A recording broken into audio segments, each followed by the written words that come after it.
Makatwiran nga ba ang gustong papapatahimik ni Daryl Yap kay Vic Soto upang ingatan ang kanyang reputasyon bilang direktor? Ito ay matapos siyang sampahan ng kaso ni Vic dahil sa paninirang puri sa pelikulang The Rapist of Pepsi Paloma. Narito ang buong detalye. You are watching Showbiz Ganap Global.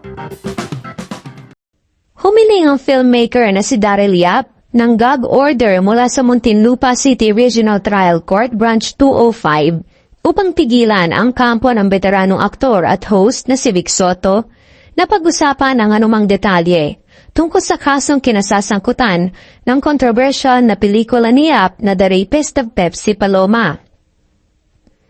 Ang mosyon ay tugon sa reklamo ni Soto na naglalaman ng 19 counts ng cyber libel na may kasamang kahilingang danyos na umaabot sa 35 million pesos.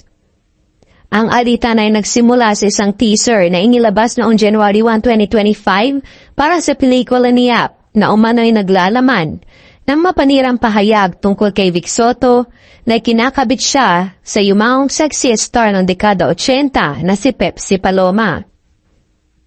Sa isang panayam itong Biyernes, January 10, 2025, ibinahagi ng abogado ni Daryl na si Attorney Raymond Fortun na mayroong pinasusumiti kay Daryl na verified return on the writ. Ayon kay Fortun, nakatakda nila sagutin ito sa mga susunod na araw. Maninaw ang pahayag ni Fortun na kahit may utos na inilabas, walang stop order na kasama rito. Samantala, humiling din sila ng gag order mula sa korte para mapigilan ang kampo ni Vic Soto na maglabas ng mga detalye kaugnay sa kasong kanilang kinahaharap. Layunin nito na panatilihin ang pagiging pribado ng mga usapin na may kinalaman sa nasabing kaso. Idiniin pa ni Fortun na mahalagang mapanatili ang confidentiality ng proceedings at information sa harap ng hukuman. Isa sa kanilang pinanghahawakang argumento ay ang proteksyon sa karapatan ni Daryl para sa freedom of artistic expression. Nakasaad din sa kanilang mosyon na anumang maagang pagbubunyag tungkol sa pelikula ay maaaring magdulot ng hindi maayos na epekto sa artistic license ng direktor at sa kalalabasan ng pelikula. Kung papayagan, ang gag order ay magpapahinto kay Soto o sa kanyang mga kinatawan na magsalita sa publiko tungkol sa kaso dahil ang usapin ay nakatanggap na ng malawakang atensyon mula sa media.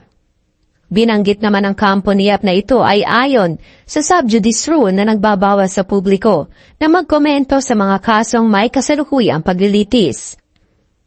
Nagpapasalamat naman si Yap sa kanyang legal counsel na si Attorney Fortun sa isang post sa social media kung saan nagbahagi siya ng kanilang litrato. Kayo, ano ang opinion ninyo sa isyong ito? Leave your comment below.